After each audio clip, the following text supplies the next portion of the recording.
Chapter 3. Work for the Deal. When I met Linus at an open house on East 36th Street, I thought he was kind of peculiar, possibly insane. While all the other guys were wearing suits and looked like they belonged in the corner office of a law firm, Linus was wearing a rumpled, bright purple tracksuit and his hair stuck straight up in tufts of gray and black. Though his appearance was bananas, he had an air of confidence about him, and his mannerisms, while odd, also suggested he felt at home in the $4.5 million apartment we were standing in. He wasn't talking to anyone, so I introduced myself, even though he looked like someone's crazy uncle. I complimented him on his vibrant color choices. Purple is my favorite color. We chatted about how we both like theater. I handed him my business card and figured I'd never hear from Purple Tracksuit Guy ever again. Except he called me the next day.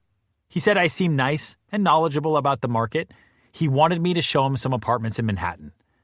I never judge a book by its cover. Linus's cover, featuring a jarring, creepy grin topped with Einstein hair, but he was also a potential $4 to $5 million buyer. I had just listed a house in Park Slope, Brooklyn, that I loved. The detail of the restoration, the big bedrooms, the marble kitchen, all were exquisite. Linus wanted an apartment in Manhattan, and also maybe to recruit me into a freaky cult. But my gut told me that he'd love the Park Slope house as much as I did. When I told him about the house, he said, "I'm scared of houses and Brooklyn." But to his credit, he agreed to check it out. It's not often that I meet a client in Murray Hill who agrees to see a property all the way in Park Slope. But it's not often I meet a client like Linus. He showed up with a friend who wore equally bright clothing, and they followed me around asking me some very unusual questions. When shopping for brownstones, people normally ask, how wide is it? And how close is it to the park? People in New York City have a deep love of wide brownstones that are close to a park. Linus's concerns were different. He didn't care if he could fit 2 bedrooms on the north wall with legal light and air. He asked me random questions. Wait, what street is this? Like they had no idea where they were. Followed by, is this house near a bridge? Like they might need to make a quick getaway. When they said they wanted to see the basement, I thought, right, the basement is where they will initiate their new cult members in a ceremony that probably involves drinking Kool-Aid. I led them down the narrow staircase anyway. I stood awkwardly near the furnace, my eyes scanning for anything that could be a weapon while they looked around. I was relieved when Linus said, "This is dirty and gross," and went back upstairs. As Linus was leaving, I told him to see Carrie the Musical, an amazing off-Broadway show I had just seen. Linus called 2 days later. He told me 2 things. 1, he loved Carrie. 2, he wanted to offer the asking price for my Park Slope townhouse. I emailed him to ask him for a proof of funds to verify his assets and justify the offer to my seller. His response was, "Please Google if that's okay," in the subject line. Oh, okay. I typed his name into my search engine. Links to some very attractive clothes at places like Saks and Bloomingdale's popped up. Whoa, a purple velvet shirt? There were also pictures of Linus in all his bizarre glory standing next to socialites and models. Sirhan, you fool! Linus's family owns the company that makes the amazing purple velvet shirts. Had I Googled Linus earlier, I would have learned that his family owned a very successful and well-known European fashion house. What if I had showed him houses based on how he looked? Linus had just moved to New York to run their U.S. operation and had never been to Brooklyn before. That's why he was asking weird questions. He was also worth about $1 billion, and he couldn't care less what people thought about how he dressed. Linus went from being a cult leader to a personal hero. Since I sold him that property in 2012, Linus has tossed many other balls my way in the form of referrals, and he's now considered a friend. His weirdness is actually quirkiness, and it's really grown on me, and he hasn't tried to recruit me into a cult even once. When I chatted with Linus at an open house, I never imagined he'd be the source of so many referrals, or my mandate to so many plays. Amelia and I have shared important moments with him, like his baby's first birthday party. That's the amazing thing about sales. Just about anyone in the entire world is a potential client and friend. Anyone walking down the street is a big ball of possibility, whether they look like it or not. I have sold multi-million-dollar apartments to people in crazy tracksuits and tiny grandmothers wearing cardigans with holes at the elbows. It's not always easy to determine who really has money to spend. So be open and respectful to everyone to avoid making a big mistake. Zero fear. How to transform people into clients. I've sold apartments to people I've met at the gym and standing in line at Starbucks. Finance guys, animal lovers, alleged criminals, doctors, hoarders, grandmothers, artists, college kids, and a family that I asked to please pass the dumplings at lunch in Shanghai. Every person on the street is a potential client. Everyone you encounter throughout your day represents a potential sale. That's awesome, right? But let's be honest, it's mainly awesome if you're the kind of person who has zero fear when it comes to talking to people. Salespeople have to find our own ways to connect with potential customers. When I started my career, I was renting and selling apartments in one of the most densely populated cities in the country, and I had no clue how to transform any of the millions of people around me into clients. I once asked a pregnant woman at Starbucks, "Are you looking for more space?" She wasn't, but she laughed. I had made a genuine connection with her. I didn't come off as some weirdo who harasses pregnant women about upgrading to bigger apartments while they're just trying to get a decaf cappuccino. I was sincere, open, and funny. I said the same thing to another pregnant woman a couple of days later, and I found her a 2-bedroom. Serhant secret number 6. People don't like being sold, but they love shopping with friends. Sales isn't about delivering a cheesy line, but about finding a sincere way to connect with people. If you want customers to spend their money with you, you must make them feel comfortable in your ability to get them what they want. People don't like being sold, but they love shopping with friends. This is a slogan my team hears from me all the time. Think about something a person has done for you, a favor, a loan. It's often not a stranger doing it for you. It's someone you have a relationship with. I meet so many people who don't build relationships or network because they want immediate gratification. Never meet someone to benefit you today. Meet people who can benefit your future. Early in my career, 2 Israeli guys in my office were selling a lot of real estate, and I asked them where they found clients. Unlike Ben Kennedy, they answered, "The synagogue." Oh, good idea, I thought. But I'm not Jewish, and I didn't feel like going to church. However, the one thing I did do religiously was work out. I had made a deal with a local gym on the Upper East Side to pass out flyers on the street corner in exchange for free workouts. By now, I was a full-fledged, dues-paying member, and the fancy Equinox in Soho was going to be my synagogue. Soho was a market I desperately wanted to sell in, and I started meeting people the moment I put my mind to it. Need some water? My name's Ryan. Need a spot? Nice Nikes. These would be strange things to say to someone on the street, but at the gym, these were my client pickup lines, and they worked. They worked so well that I became addicted to meeting people. The first week, I picked up a $3.5 million loft and sold it in 4 days. The 6% commission I made paid for 100 years of Equinox. Literally. And these were just my afternoon clients. I was ready for more. So why not work out in the mornings, too? I joined the Trinity Boxing Club in the Financial District, where mostly finance guys worked out. I hated boxing, but it was a good place for exercise and business. Right away, I met Frank from Citibank. We hit it off, and I sold his condo on Water Street before the end of the month. But I still had my evenings. My third membership was at New York Sports Club. They have 150 locations all over the city and are convenient for slipping in a quick evening workout. If I had an appointment on the Upper West Side, I'd swing by their location on West 73rd Street with the mission of coming out with a new Upper West Side friend.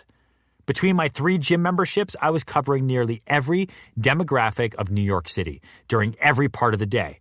And bonus, I was more fit than ever. I made many connections at the gym, but I was deliberate about how I did it. I wouldn't walk up to someone on the treadmill, gesture for them to take off their headphones and say, "Hi, I'm a real estate broker. Here's my card in case you want to buy or sell an apartment." That's weird and annoying, especially if the person handing you the business card is out of breath and dripping with sweat. Sirhan secret number 7, connection first, product second. Never start off by talking about the product. Always make a connection first. If you went on a blind date and the first words out of your mouth were, "Do you want to have sex?" things probably wouldn't go your way. You might even get a drink thrown in your face. Sales is surprisingly similar. You have to be sincere when meeting a potential customer for the first time. Give them a genuine compliment or ask a question to get a conversation started. Get a yes and a smile. Once that connection is made, you can ease into talking about your product. If you're shy or an introvert, think about approaching new customers as you would a potential new friend. At one time, your best friend was a total stranger to you. At some point, you met, made a connection, and now you know her deep, dark secrets. Like she drinks 5 pumpkin Oreo spiced gingerbread frappuccinos every day. The point is, I went to the gym to work out, not just stand around baiting clients. People are attracted to other people with similar likes. Other realtors in New York were connected to potential clients through their religion, kids' schools, etc. I had gyms. That was my thing, and I milked it like a protein shake. What's your thing? Find your happy place and a place you feel comfortable about frequenting often where you can meet new people. I also frequented vitamin shops and the Nike store in Soho, where I wander around fantasizing about one day having a room just to display a massive sneaker collection. I roam around fellow sneaker enthusiasts and say things like, "Grape was a great color choice for those Air Jordan 1 retros you're wearing." There was a time when just the thought of talking to a stranger would have given me heart palpitations. Now it's just a simple compliment that could lead to a connection, a new client, or not. If you want to be really productive, give yourself a quota. Meet at least 3 new people every day and get their contact info. Start with just 1 if you need to, but get in the habit of making friends everywhere you go. A salesperson's network of contacts is her currency. If we equate meeting people to money, meeting 3 people a day for a year is like depositing an additional 1,095 people dollars that you wouldn't otherwise have. Sirhan secret number 8. Social currency matters. The more people you meet, the more business you'll do. It's remarkable when a simple introduction or a passing conversation turns into an unexpected sale or, even better, a long-term client. I've sold apartments to people I've met on the subway and in the bathroom. A connection can be made anywhere. Amelia and I spent our honeymoon in New Zealand, a place we'd always wanted to go. We were staying at the Lodge at Corey Cliffs, a small and gorgeous hotel located roughly 9,000 miles from our apartment in Soho. In other words, we were as far away from potential New York buyers and sellers as possible. At breakfast one day, a person walked up to me and said what I swear sounded like Care Levitator. New Zealanders speak English with a Kiwi accent. I thought this was a unique colloquialism, so I responded, "Care Levitator." It turned out this was Mr. Fang von Tannenberg and his wife Brunhilde of the Upper East Side of Manhattan. Now, you already know that those are not their real names, but FYI, their real names are much, much crazier. They were fans of $1 Million Listing New York, notably the episode in Season 2 when I was selling a $20 million penthouse in Chelsea with, wait for it, a car elevator. We had a quick chat, exchanged contact information, and went on with our vacations. Fast forward a few weeks when we're all back in New York City.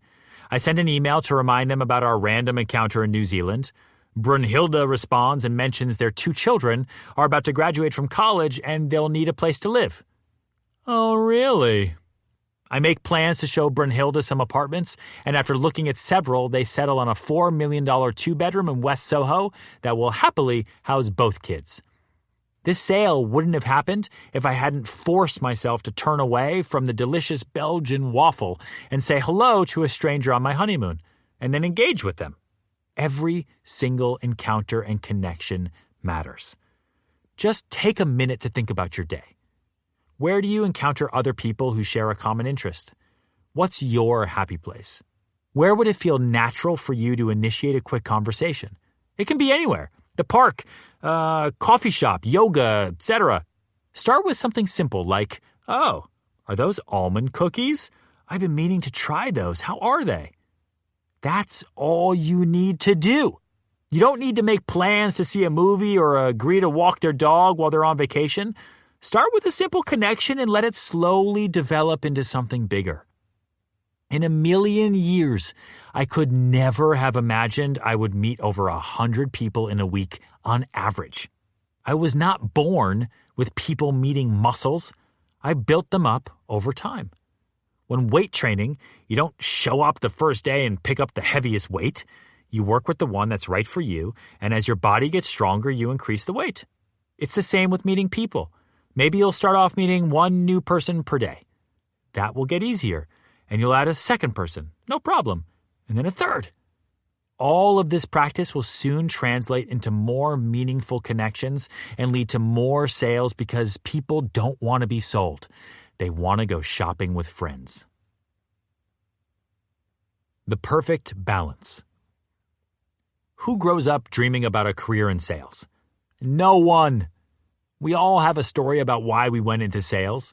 You might have fallen into it, like I did, just to pay rent, and then you got addicted to the limitless possibilities.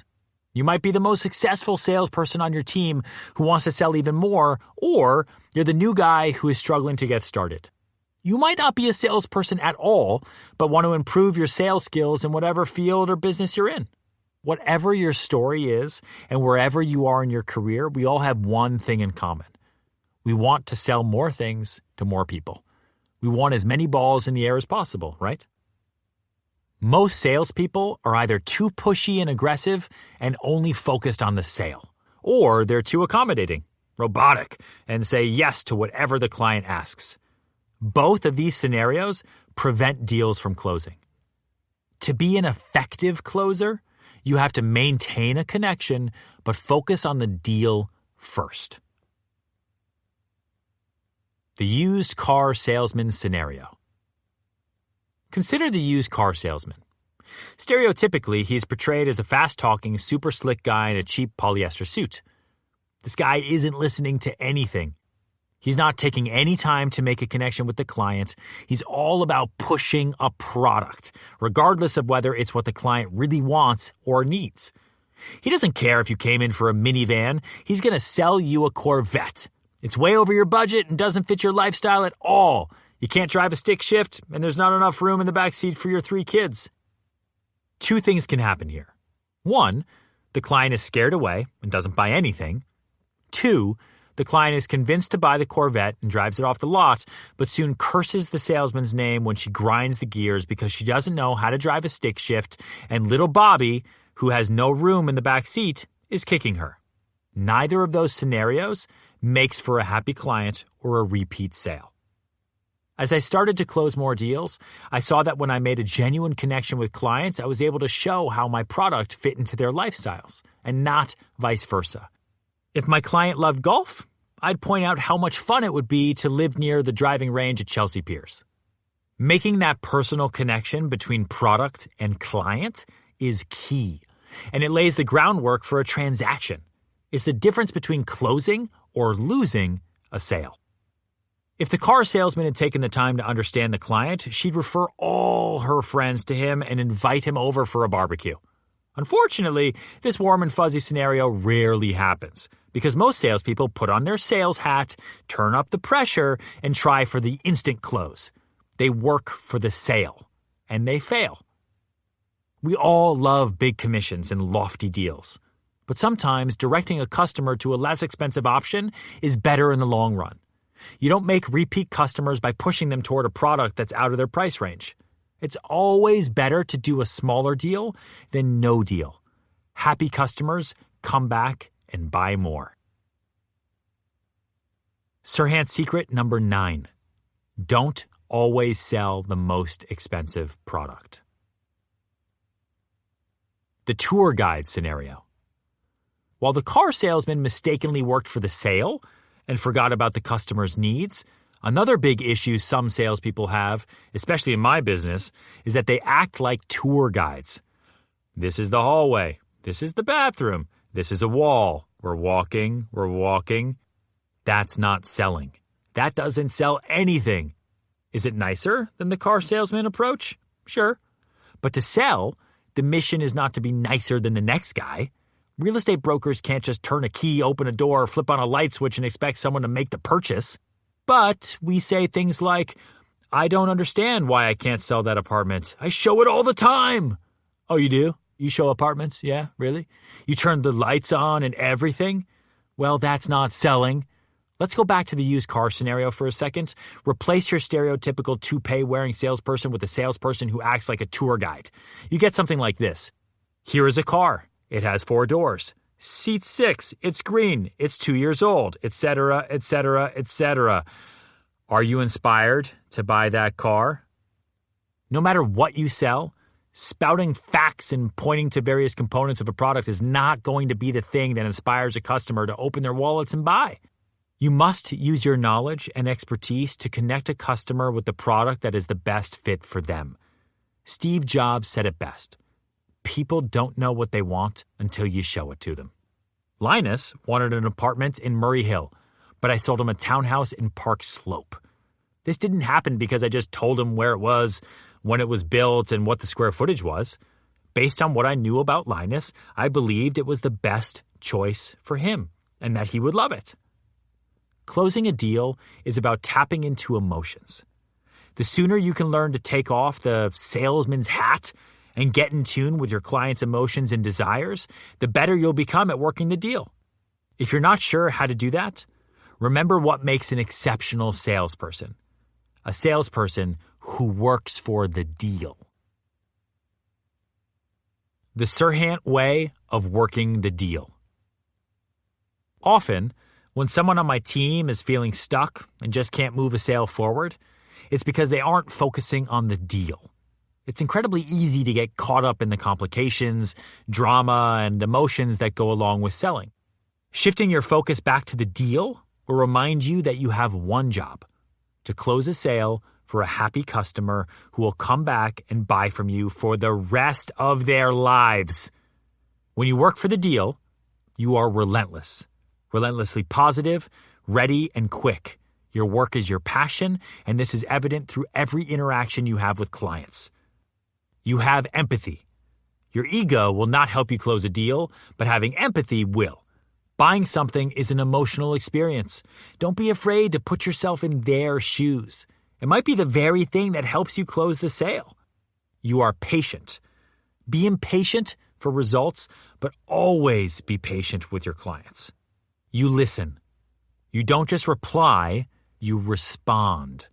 Learn to let your customers talk first.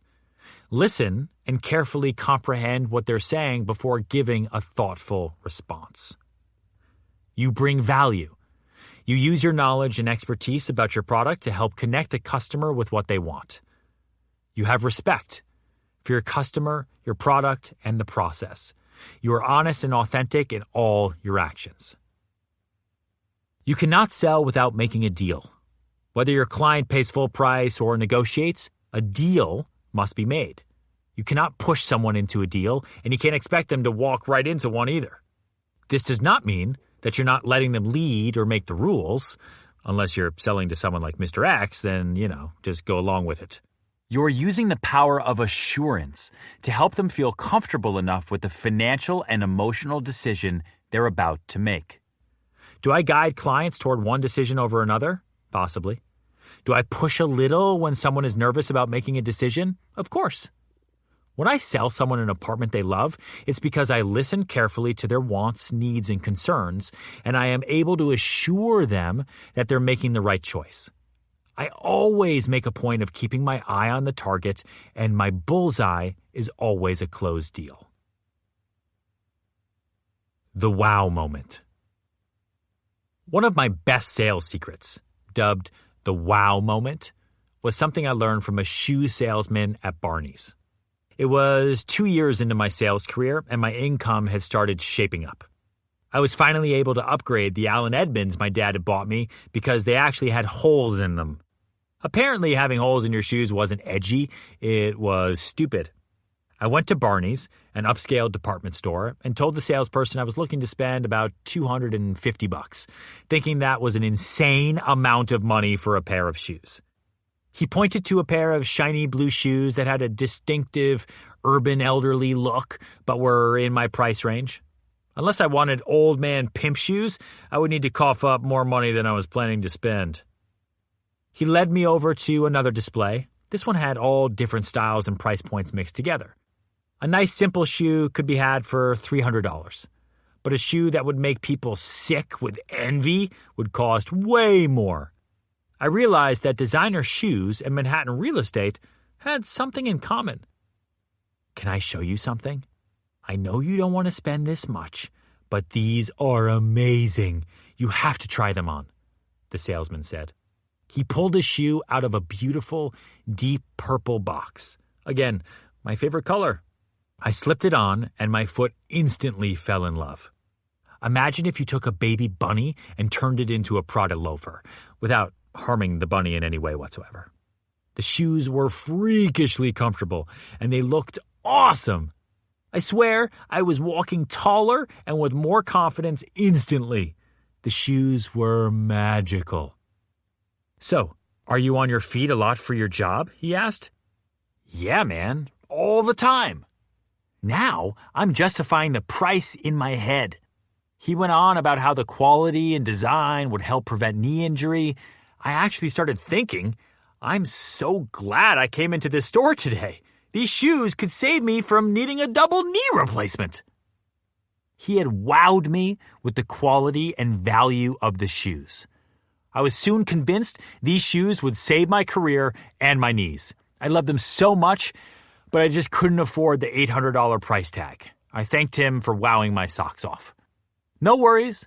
I wanted you to try them because I just adore them. But how about these?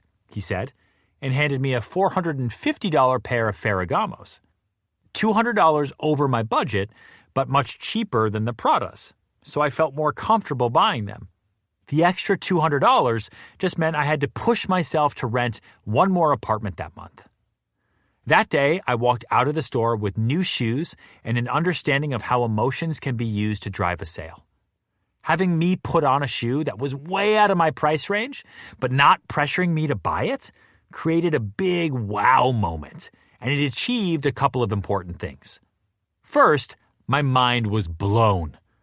I couldn't believe the difference between a good shoe and an amazing shoe, and I was able to feel it for myself. This is a great technique for upselling someone if they have more to spend. You can't control how much money is in a client's bank account, but you can control how you present the product to them, and that directly impacts how they feel about it. I ended up spending more after trying on the better shoe. The wow moment also gave me a clear understanding of what products were in my price range. It helped manage my expectations. No one wants to hear, well, your budget is small and therefore the sofas in your price range really aren't that great. That's probably why you hate all of them. The wow moment is a kinder way to educate and assure a customer about their purchase. Sirhan's secret number 10. You can't negotiate with someone's wallet, but you can negotiate with their feelings. I first tried the wow moment on my client Amanda, who was looking for a rental on the west side of Manhattan and had a budget of about $3,500. When I show apartments, I like clients to see the full spectrum. Typically, I'd start with the apartments within their price range. Depending on the budget, sometimes those apartments may be described as the kind you wouldn't want your mother to see. Then I show them a more expensive option for comparison.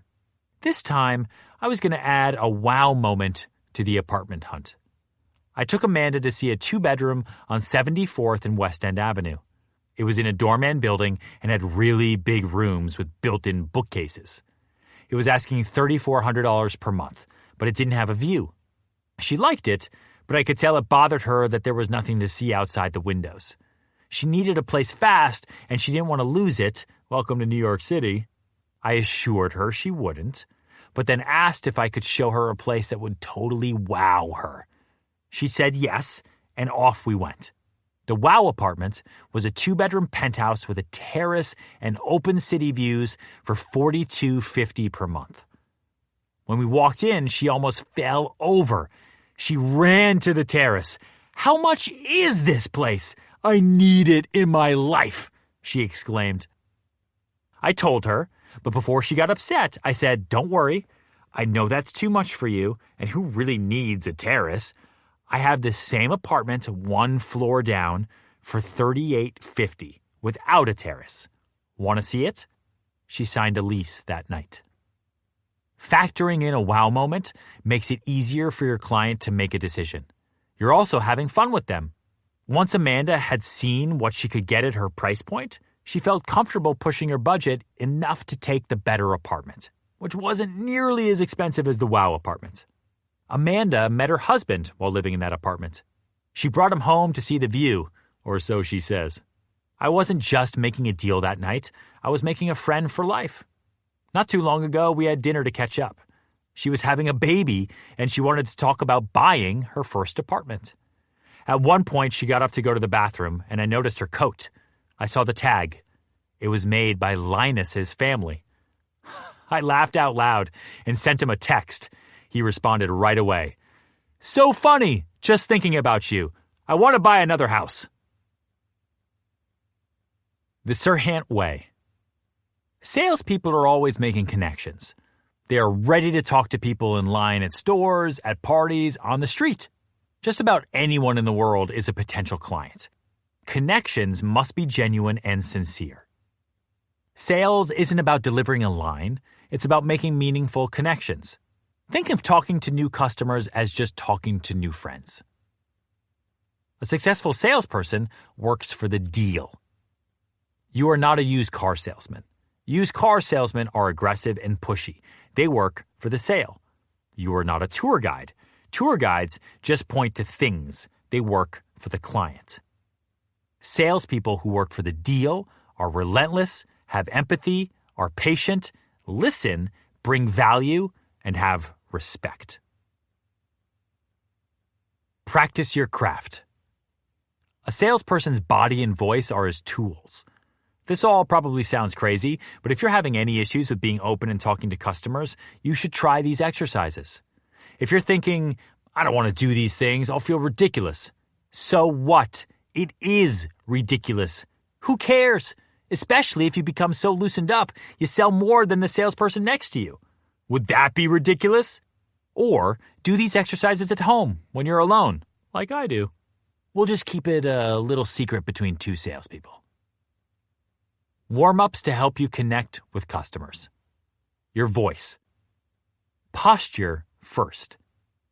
If you want your voice to convey qualities that assure customers they are making the right move, start with your posture.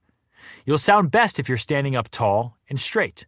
You'll also want to be relaxed. Try not to be rigid and stiff. You don't want to look like you've just been thawed out after spending several centuries frozen in a cryogenics facility. Stiff comes off as weird. Good posture means easier breathing, which means sounding better. Stretch your tongue. I'm serious. If you didn't major in theater in college, you probably haven't stood in a circle with a bunch of other students sticking out your tongue in unison. Doing this is surprisingly helpful when you want to sound clear and powerful when you speak. Stick your tongue out as far as it'll go, then point it up and point it down. Hold your tongue behind your top teeth and then push it out. Rotate your head in a circle to loosen up your neck muscles. If you had walked into my theater class, it's possible you would have seen all of us flapping our lips and blowing forcefully out of our mouths. This is also a great way to warm yourself up before speaking. To finish it all off, toss in a big yawn or two. Go for it. Tongue twisters. If you want to speak clearly and confidently, practice tongue twisters. Get used to really moving your mouth and your tongue when you talk. Enunciate. Say the following over and over. It can be surprisingly difficult, but as you practice, you'll soon see how your words come across loud and clear. Here are a few to get you started. He threw 3 balls. The great Greek grape growers grow great Greek grapes. Unique, New York. Unique, New York. Red leather, yellow leather, red leather, yellow leather. This is the 6th zebra snoozing thoroughly. Your face. There are a few things more jarring than talking to a person who does not react using facial expressions. It's unnatural and weird. Try to be aware of all those tiny facial muscles so that they can be more expressive. Practice scrunching up your face as tightly as you can. Think about scenarios that would cause you to do that. Like maybe you've accidentally eaten week-old sushi. Hold that expression for a good 10 to 15 seconds, then release. Repeat 3 times. Now stretch your face the other way by making a surprise face. Imagine the face you would make if your dog suddenly spoke to you. That would be so crazy! Hold that face 10 to 15 seconds and repeat 3 times. Nice job. Your presence. You are a sales animal. Back when my brothers used to tease me for being Crying Ryan, I'd yell back between sobs and sniffles, "I'm not Crying Ryan, I'm Ryan the Lion!" The fact that I was crying hysterically did not likely give off the impression that I was much of a lion.